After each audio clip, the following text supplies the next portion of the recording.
আজকে আমাদের বাসর রাত, প্লিজ এই রাতটা নষ্ট করে দিও না। মম ড্যাডের কথা না অনেক মনে পড়ছে, সারা জীবনের জন্য রেখে এসেছি তো। কে বলছে তুমি ছেড়ে আসছো? তুমি যখন ইচ্ছা তখন যাবো, আমিও যাবো। সামিরা, আমি এখন মুসলিম, আমার নাম মোহাম্মদ অনিক ইসলাম। আমি ধর্ম চেঞ্জ করে ফেলেছি। ড্যাড বলেছিল ধর্ম চেঞ্জ করলে ত্যায্যপুত্র করে দিবে। সব বাবা মারাই এমন কথা বলে।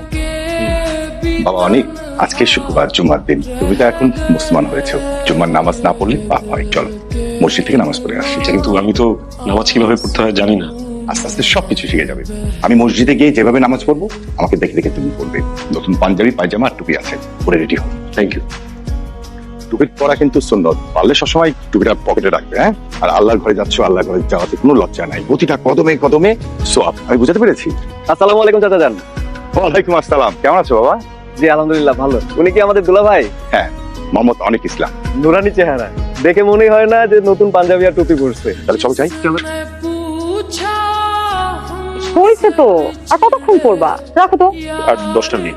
বাবা বলেছিল যে আমরা 2-3 মাস পরে সবাই মিলে একসাথে ওমরা করতে যাবো, সেই জন্য ওমরা কিছু নিয়ম কানুন ফতো করছি। আব্বু দেখো পাগলটা কি বলতেছে, সবকিছু বুকিং দেওয়া হয়ে গেছে আর এখন। আব্বু আমি বলি বিষয়, আমি তো এখন অনেক কিছুই জানি না ইসলাম। এই ধরনের নামাজের যে বিষয়টা, নামাজ কিভাবে পড়তে হয়, আমার তো এই ধারণাগুলো নাই। ঠিকঠাক মতো এই বিষয়গুলো জানার জন্য আমি চাচ্ছিলাম যে 3 দিনের একটা জামাতে যাই। জামাত থেকে এসে নয় হানিমুনে যাই, কিন্তু ও তো মানছে না। আমি খালি বলছি যে আমরা হানিমুন থেকে আসি, তারপরে তুমি যাও। 3 দিন পরে হানিমুনে গেলে প্রবলেম কি সামিরা? আব্বু তুমি যাও তো, মসজিদে গিয়ে নামটা কেটে দিয়ে আসো। তুমি কি তামজিদের সাথে যেতে চাচ্ছ? জি জি জি জি। তামজিদ ভাই তো আমাদের জামাতের নেতৃত্ব দিচ্ছে। সামিরা, নাম কাটানোর দরকার নেই। আরে ও তো তামজিদের সাথে যাচ্ছে। তামজিদ কত একটা ভালো ছেলে। অনি যখন 3 দিন পর তাবলিগ থেকে ফিরবে তখন তোরা হানিমুনে যাস। আরে ধর্মীয় শিক্ষাটা হচ্ছে আসল শিক্ষা, বুঝতে পেরেছিস?